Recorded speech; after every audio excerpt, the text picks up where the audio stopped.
بسم الله الرحمن الرحيم الحمد لله رب العالمين والصلاة والسلام على رسول الله وعلى آله وصحبه أجمعين اللهم لا سهل إلا ما جعلته سهلا وأنت تجعل الحزن إذا شئت سهلا اللهم اشرح لي صدري ويسر لي أمري واحلل عقدة من لساني يفقهوا قولي.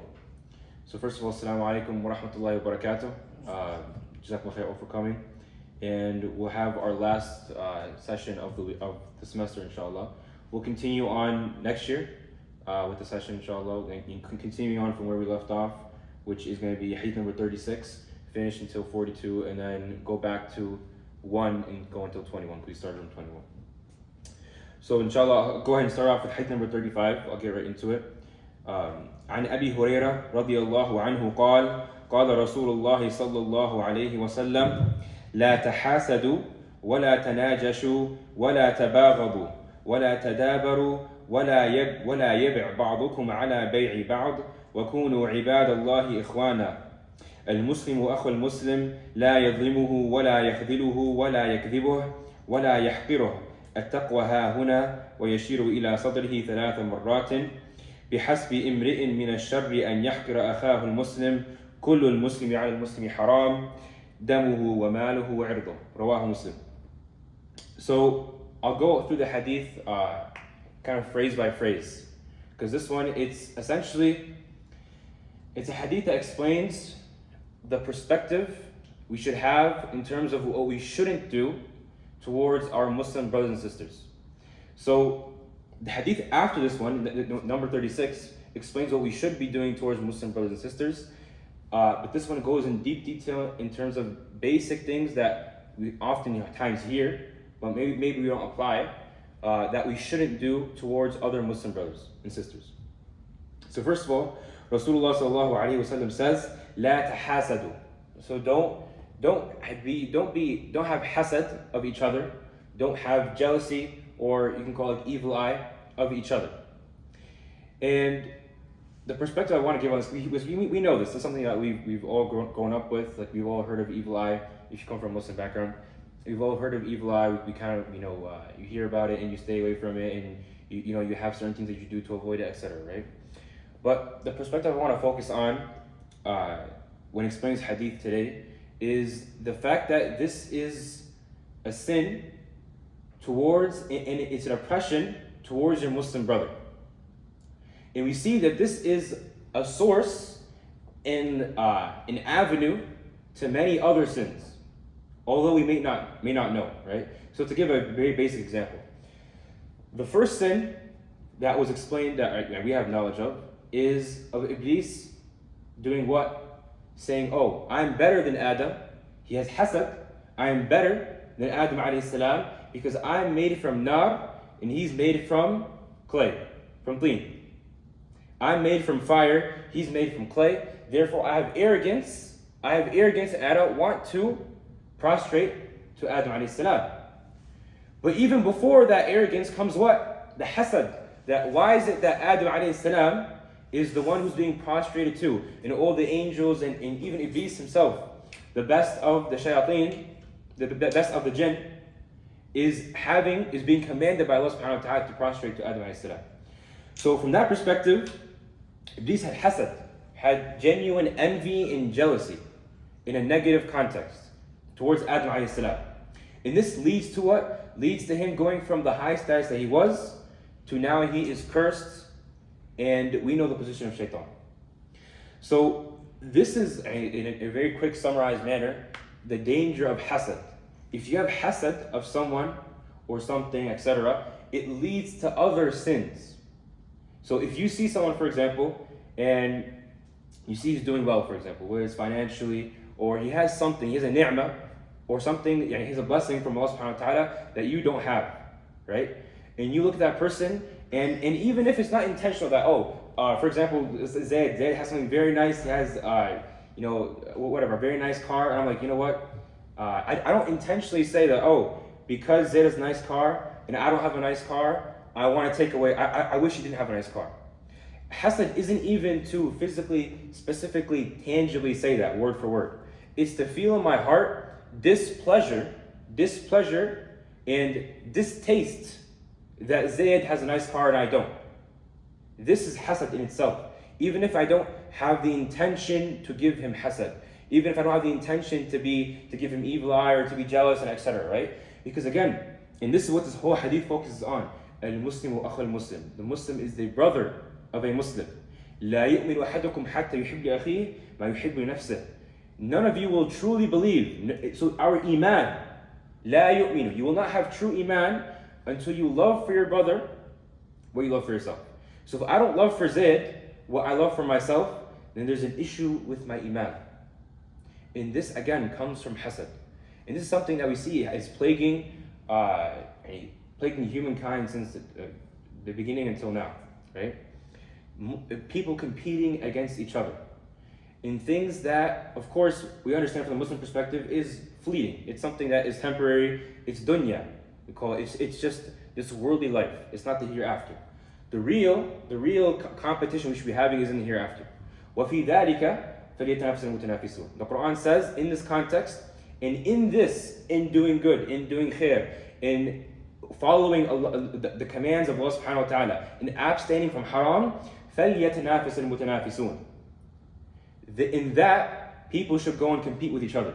Not in, again, to take the same example, in financial, I want to be the richest person. If I'm not the richest person, then I feel jealous and I feel like I'm not doing it enough because I don't have as much as someone else. In this, again, when we have this goal of dunya, when we have this goal of I want to be the best, the most well-off I can in this dunya, this inadvertently creates hasad. Inadvertently, it creates jealousy and envy, by definition. Because if my goal is to be the richest person ever and to be successful, etc., then until I am that person, I will always look at anyone who is successful in a negative manner, that, he has what I want. So look, it really takes a second to understand. He has what I want. He has what I want. In Islam, this is something very, very dangerous for a Muslim. Unless, again, it's in the good things. You see someone, for example, he's praying his 5 daily prayers on time, very well, right?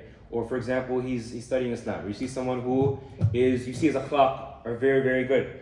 And his moral character is very, very good. For you to say, hey, that's something that I really, really want. I want to have that. And why? Not because, I think it would look cool in front of everyone else, but because I genuinely want to seek the pleasure of Allah subhanahu wa ta'ala. So this is the beginning, لا تحاسدوا. So do not have jealousy or envy of each other. And then next, Rasulullah sallallahu alayhi wa sallam says, وَلَا تَنَاجَشُوا. And the English translation is, and do not inflate prices for one another. And to explain what that means more in detail, I'll give an example. So, وَلَا تَنَاجَشُوا, and do not inflate prices towards each other, is, let's say you have two people, and let's say I'm selling a car, for example, and someone's buying the car from me, and I'm selling it for $3,000. And let's say Muhib's watching, and he says, you know what, I'll give you $3,500. I'll give you $500 more than what someone else just offered me. If Muhib if he is asking to buy the car from me for this higher price because he genuinely wants to buy the car and he has a need for it, etc., then this is fine. This doesn't fall under the hadith. But if it's that, Muhib doesn't want the other person to have the car. He doesn't want the other person to get it for a cheap price. He wants to inflate the price. And so the fuqaha, they say, you say that, even a more obvious example, you have an auction, right? In an auction, people will bid, and sometimes they don't even have the intention to buy. It's just that, if I bid, the prices will increase, it'll be harder for everyone else. This is what the hadith is talking about. If you say, I'm going to offer a higher price to inflate the prices on the other person. I don't really have the intention to buy, but I want to make it harder for the other person. This falls under the hadith of وَلَا تَنَاجَشُوا. And again, look at the common theme that's coming here, right? Why is it so bad for someone to inflate the price for someone else, right? We come from a society, right? We're all raised in a society, whether it's here or in the Muslim world, it's even not the Muslim worlds. We have this idea of fardiyya, which means like individualism, right? We all have this idea of individualism, that it's me first, and then everyone else. Whatever benefits me, even if it harms someone else, the ends justify the means. It is what it is, right? Unless it's someone, for example, it's for my family, etc., then there's actually a psychological harm to me, so then I won't harm them. But if it's someone outside of my family, then it's fine, right? Whereas Islam comes and says, everyone who's a Muslim is your brother and sister. It's as if you are my family. It has to be the same way. When you see your brother doing something bad, you feel bad the same way you see a Muslim brother who isn't biologically your brother, but is also Muslim, you should have that same feeling. So in this kind of case, this individualism comes in and it corrupts societies. It corrupts societies. When you look at riba, when you look at interest, usury, being widespread in society, especially here in America or in Western countries, you see things or material that you're buying isn't even worth the insanely high price you're paying for. Like for example, if you look at a house here in America, let's say you're getting like a one-story house, you might pay $250, $300 if it's like a very nice neighborhood. And now let's take that same size house and then go and buy it in Texas, for example, or go and buy it in San Diego, or go and buy it in a city like those bigger cities. The price triples sometimes, or even doubles. And it's not that, oh, the quality of the house is better because the one over here is made out of maybe like wood, and the one over there is made out of, it's not. It's the same house, but it's inflated. It's inflated. And especially houses are a good example, because who these days, who has the cash to be able to pay for a house in cash, in one-time payment? Almost nobody has this kind of money.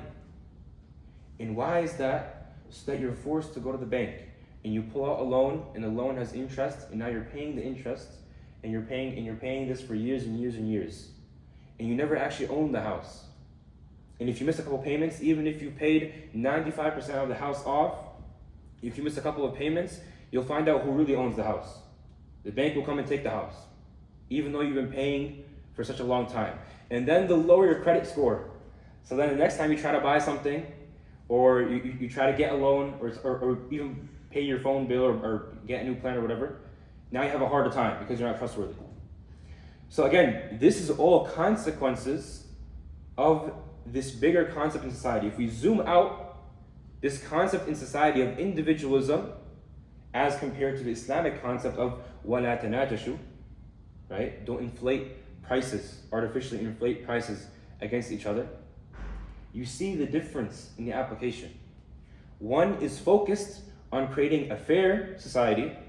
One is focused on maintaining that, okay, this thing, its value is this much, you will pay this much. And you're fair with everyone. Versus the other one, it's focused on making the rich richer and making the one who knows how to play the game better off, and the one who's not as good at playing the game, or who doesn't have the same resources as the one who is rich, worse and worse off. And it sucks this up. So this is like the bigger application of this concept. In the next, Rasulullah sallallahu alayhi wa sallam says, وَلَا تَبَاغَضُوا, and do not become angry, or do not anger one another, do not hate one another. And this is something that obviously, like, again, these are all concepts or ideas that we, on a base level, we all know. We're like, yeah, we hear that, and you're like, yeah, I know what that means. Inshallah, I apply it in my life, etc. But really try to think about it this way: that sometimes a Muslim brother or sister will wrong you, right? And in the moment, you might become very, very mad. You might become like super, super angry, to the point that you might even forget that you have this bond between each other, that you're supposed to base your action in your relationship based off of, right? That, okay, he wronged you, explain to him 1, 2, 3 was wrong, I didn't appreciate it for this reason, etc., right? But instead, sometimes we make the conflict worse. So because he wronged me, I'm gonna wrong him back. Because what? You're angry, right? So from this perspective, again, Rasulullah sallallahu alaihi wasallam is laying down very key concepts that if we want to create a functioning relationship between ourselves as an ummah, as a society, as Muslim brothers, we have to have these core principles. We have to. So we can't hate one another.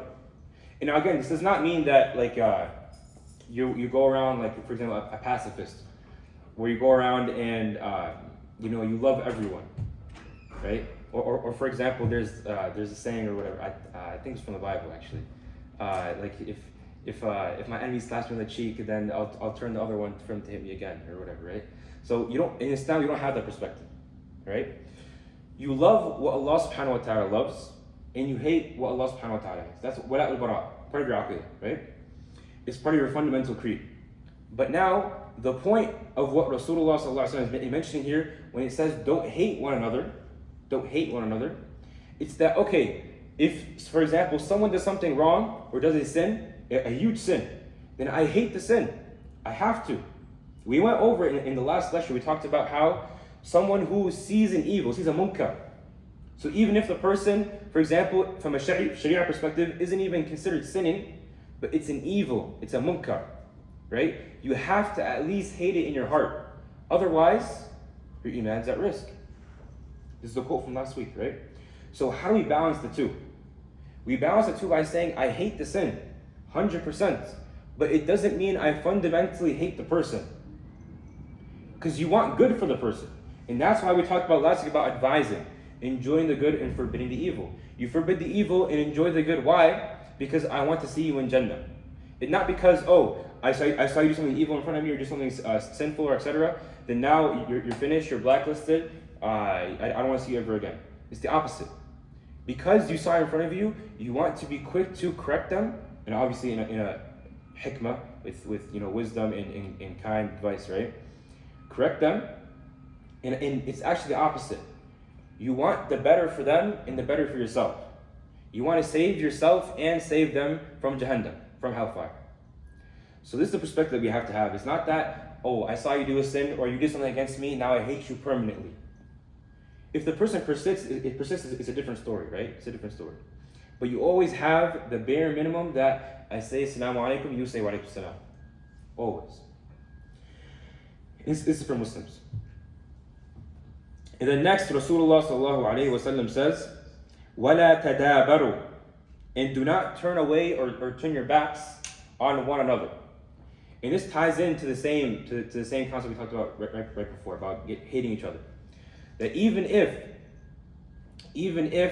this issue, whatever, because if we face reality, issues happen between people, right? We can't pretend like the world is perfect and you never argue with anyone, you never have any issues. You'll have issues, right? But وَلَا تَدَابَرُوا, but do not turn your backs and completely turn away from someone else, right? If you argue with someone, it's haram, it's impermissible. You guys you're in sin, both of you. If you for more than 3 days, you stop talking to each other, right? So look at the perspective, the harsh boundaries that Islam sets, very strong boundaries, that these are boundaries that you don't cross. Okay, you disagree on this concept, and it could be a very big, important topic, and it affects your day-to-day life, and you might not even be able to live with that person anymore, etc., whatever, right? Which is fine. But you're still Muslim, she's still Muslim. You're all Muslim. So there's a basic boundary that has to be kept of saying Assalamu alaikum. If the person is sick, you visit them, etc. Those are all laid down. The hukuk, the rights of a Muslim on the other Muslim are laid down for us, and those are things that we can't just drop because I hate the person. For example, if someone dies in the family of the other person, you can't say, I don't want that person anyway, alhamdulillah. Right? There's basic rights that a Muslim has on another Muslim. So there's basic rights, and these are very important issues because stuff happens. Some people genuinely have so much hate in their heart for another Muslim for whatever reason. Whether it's like a petty issue or a big issue where they genuinely were wrong, right? Either way, they'll take that hatred and go so far with it where they'll fall under this phrase of وَلَا تَدَابَرُوا. They'll completely turn away from the person, ignore them, won't even speak to them anymore. So this is something, again, we have to be very careful of. And then next, Rasulullah sallallahu alayhi wa sallam says, وَلَا يَبِعْ بَعْضُكُمْ عَلَى بَيْعِ بَعْضٍ. And do not undercut one another in trade. And this phrase is very important. Again, it ties in back how we talked about before about inflating prices, right? About me coming and saying, okay, it's the same example really. That a person comes and says, okay, you're trying to buy this off this person for this price, and I'll pay a higher price just to take it away from you, right? So again, we see also from an economic perspective, not just from a social perspective, how Islam lays out these key values that, okay, I want the good for all Muslims, and I'm not going to compete with you in this economically, because at the end of the day, one of us needs it, one of us doesn't need it, etc. The person who needs it will take it. The person who doesn't need it will move on, right? So again, it's very similar to the first statement. And then Rasulullah ﷺ says, وَكُونُوا عِبَادَ اللَّهِ إِخْوَانًا, and be the slaves of Allah subhanahu wa ta'ala, brothers or sisters in Islam. الْمُسْلِمُ أَخُو الْمُسْلِمِ لَا يَظْلِمُهُ وَلَا يَخْذُلُهُ. The Muslim is the brother of another Muslim. So again, look at the phrase or the way this hadith is stated. It first says, وَكُونُوا عِبَادَ اللَّهِ إِخْوَانًا. And B, so Rasulullah is reminding us that you are the slaves of Allah subhanahu wa ta'ala. عِبَادَ اللَّهِ إِخْوَانًا. Brothers. And then he already explained to us that we're brothers. And then right after he says, Al-Muslimu akhul Muslim. And then he repeats it again. He says, the Muslim is the brother of another Muslim. لا يظلمه ولا يخذله. He does not oppress him, he does not betray him. So it's as if to say that Muslims are brothers. Why would you oppress your other Muslim, your fellow Muslim? Why would you betray your fellow Muslim? So these are traits that fall outside of the definition of a Muslim brotherhood. You don't oppress each other and you don't betray each other. And we have to put practical understanding to these terminologies, right? Because, for example, one can say a basic idea of oppression. The first thing that comes to mind, for example, right now is issue of Gaza, right? You see what the Zionists do, and that's very clear-cut oppression, and no one can really deny that, right? Bombing children, that's oppression, 100%, right? But this hadith, again, it applies from the top level, 100%, that is oppression. But it's saying between the Muslims. So it's also talking about your relationship with other Muslims. So even though that's one example, another example can be if I talk bad about a Muslim behind his back, right? If I do riba, if I backbite him. This is something that is an oppression towards your Muslim brother. It's an oppression. And this is something that as Muslim brothers you shouldn't be doing. Brothers and sisters, you shouldn't be doing. لا يظلمه ولا يخذله. And it does not betray him. And look at the word even there. It doesn't betray him. So as if it's a khiyan, it's an act of treason to speak behind a Muslim badly behind his back, to treat a Muslim disrespectfully in a certain way, or to oppress a Muslim. This is treason to your bond of brotherhood and sisterhood in Islam. So look at the perspective that Sharia, that Islam sets for Muslims as an ummah, to create this tight-knit community. And then Rasulullah ﷺ says, وَلَا يَكْذِبُهُ وَلَا يَحْقِرُهُ. And he does not belie him, does not call him a liar, make him a liar. And then وَلَا يَحْقِرُهُ. And he does not make him low. He does not hold him in contempt. A better translation would be like you don't put the person in a very low position. You don't bring them down to you don't disgrace them, right? To say someone's haqir is to say that this person is very lowly, is not subhuman, but around that. Like it's a very negative description of another person, belittling them essentially, right? Belittling their character. So Rasulullah ﷺ again emphasizes that لا يكذبه, that he doesn't belie him or say he's a liar. And again, these are statements that are very general, right? Obviously, there's exceptions, right? So, for example, if someone comes and says, "Oh, I did 1, 2, 3." Again, like for example, 2 weeks ago, we talked about the hadith about witnesses and taking witnesses, and then how a Sharia court works between judges, etc. How one is asked to take an oath, or the person brings evidences, etc.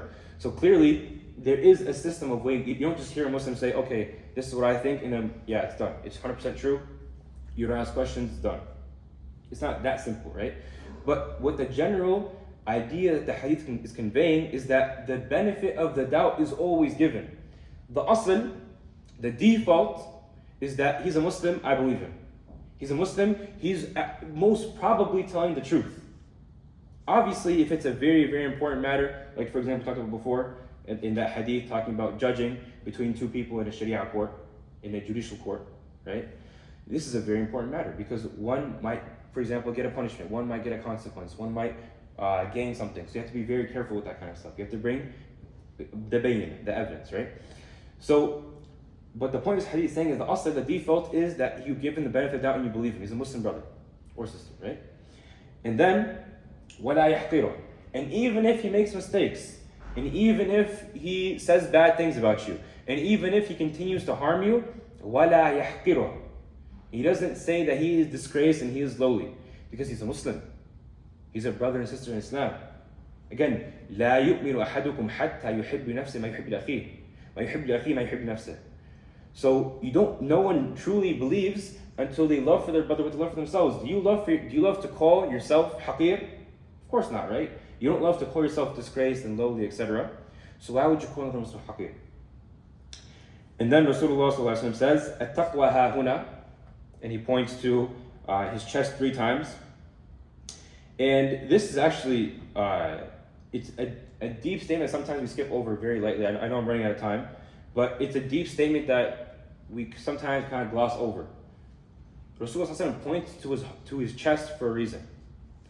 And I was listening to an explanation of this hadith on the way here, and the person gives it a story, or it's an athar, it's a story of a sahabi, and he said it was reported in Bidayah wa Nihaya by Ibn Kathir, and Dahabi, etc. And it's Abu Umar Khattab, and he was in the masjid, obviously he used to walk around with a stick and, police the people, etc. And this was during his khilafah. So there was people in the masjid, a group of people, and they were kind of they were talking a very soft, very nice voice, like, oh, alhamdulillah, that kind of thing. Trying to show a very outwardly, alhamdulillah, subhanallah, talking like that, essentially. Trying to show very outwardly that I'm a very spiritual, taqwa, mu'min, etc. Right?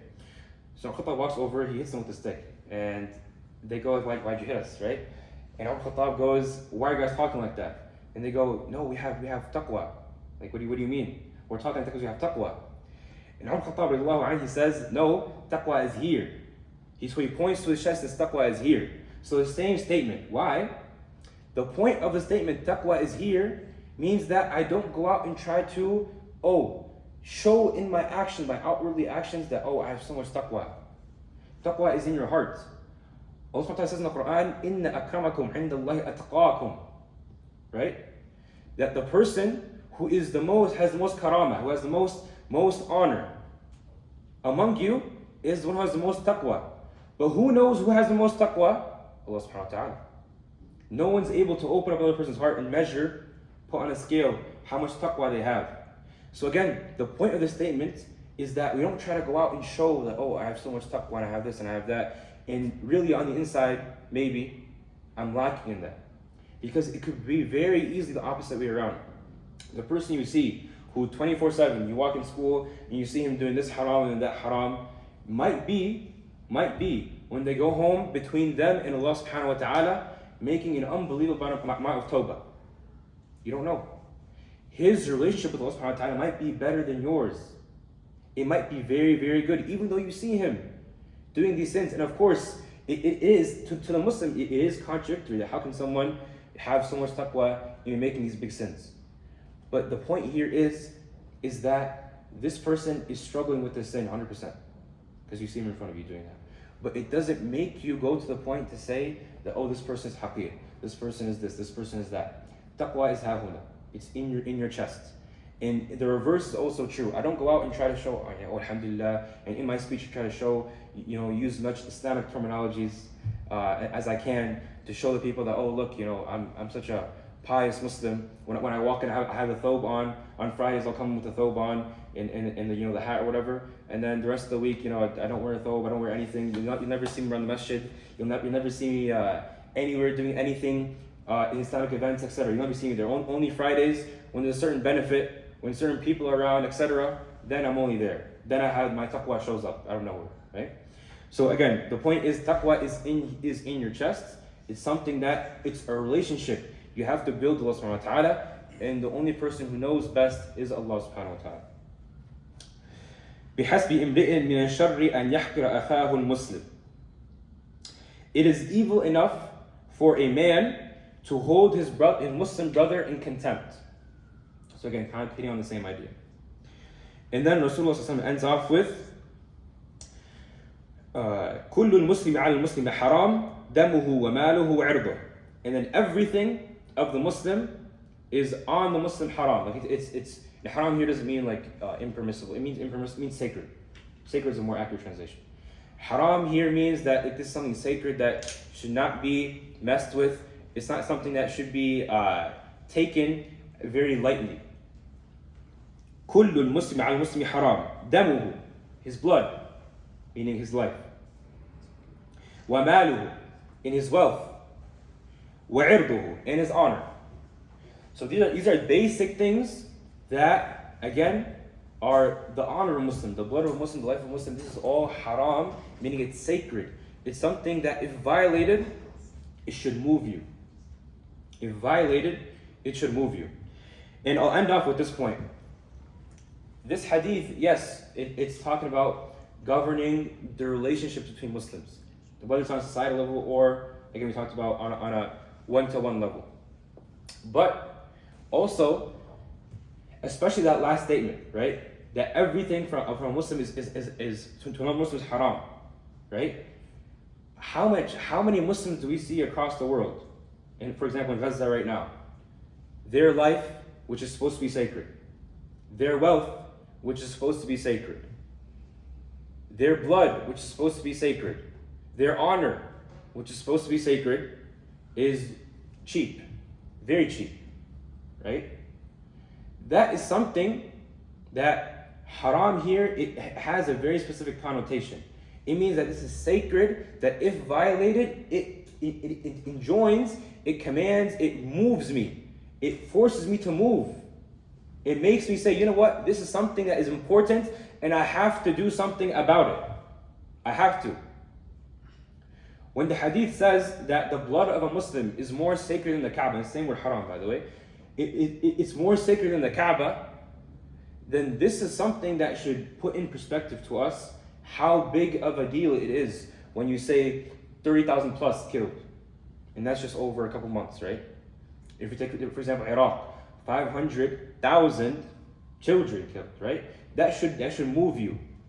This is all stuff. And if one Muslim child's life or blood is more sacred than the Kaaba, then imagine the Kaaba's been killed and destroyed millions of times, right? How many Muslims would move, and armies would move, and this would move, and that would move, and the world would flip upside down if the Kaaba was destroyed, right? Yet you see that the world doesn't flip upside down. Maybe the people do, 100%. But talking about the governments, right? The ones who have power. They don't move when it's people's lives. When it's people's lives. So that's something that we should put in context, right? It's a good point to remind ourselves that Islam gives us a very specific outlook on this issue. A Muslim's life, and a human life in general, is very, very, very important. Whoever saves a life, it's as if he saved all of mankind, right? And it's something that's very important to us. And again, it's more sacred than the Kaaba. So hey, take that with you, inshallah. And wa akhir da'wan alhamdulillahi rabbil alameen. Jazakallahu khairan wa assalamu alaykum wa rahmatullahi wa barakatuh. Sorry, we took a little too long this session. Any questions or comments?